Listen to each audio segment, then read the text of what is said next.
നമ്മളൊരു വീട് നിർമ്മിക്കുമ്പോൾ അതിൻ്റെ ഏറ്റവും ഇമ്പോർട്ടൻറ്റ് ഫാക്ടറാണ് ഫൗണ്ടേഷൻ. ആ ഫൗണ്ടേഷൻ നമ്മൾ എങ്ങനെ ചൂസ് ചെയ്യും എന്നുള്ളതാണ് ഇന്നത്തെ വീഡിയോ.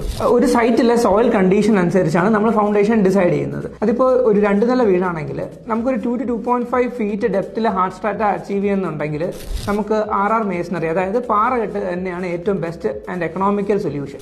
അതല്ല, ഒരു 3 to 5 ഫീറ്റിനുള്ളിൽ നമുക്ക് ഹാർഡ് സ്ട്രാറ്റ കിട്ടിയാൽ നമുക്ക് അവിടെ ഏറ്റവും ബെസ്റ്റ് സൊല്യൂഷൻ എന്ന് പറഞ്ഞാൽ കോളം ഫൂട്ടിംഗ് ആണ്. ഇനിയിപ്പോൾ ഒരു വയൽ പ്രദേശമാണെന്ന് വെച്ചോ, നമുക്ക് അവിടെ ഒരു റിസ്ക് എടുക്കാൻ പറ്റില്ല. ആ ഒരു സിറ്റുവേഷനിൽ എപ്പോഴും ഒരു സോയിൽ ടെസ്റ്റ് ചെയ്ത് സോയിൽ റിപ്പോർട്ട് അനുസരിച്ച് ഫൗണ്ടേഷൻ ചൂസ് ചെയ്യുന്നതാണ് ഏറ്റവും ബെസ്റ്റ് സൊല്യൂഷൻ. സോയിൽ റിപ്പോർട്ടിൽ എന്ത് ടൈപ്പ് ഓഫ് സോയിലാണ്, അതിൻ്റെ സ്ട്രെങ്ത്, അതായത് ഒരു എൻ വാല്യൂ എന്ന് തന്നെ പറയും, ആ സ്ട്രെങ്ത് എന്താണ് എന്നുള്ളതെല്ലാം അതിൽ മെൻഷൻഡ് ആയിരിക്കും. അതനുസരിച്ച് സ്ട്രക്ചറൽ എഞ്ചിനീയർ അവിടെ ഫൗണ്ടേഷൻ ഡിസൈഡ് ചെയ്യുന്നതാണ്.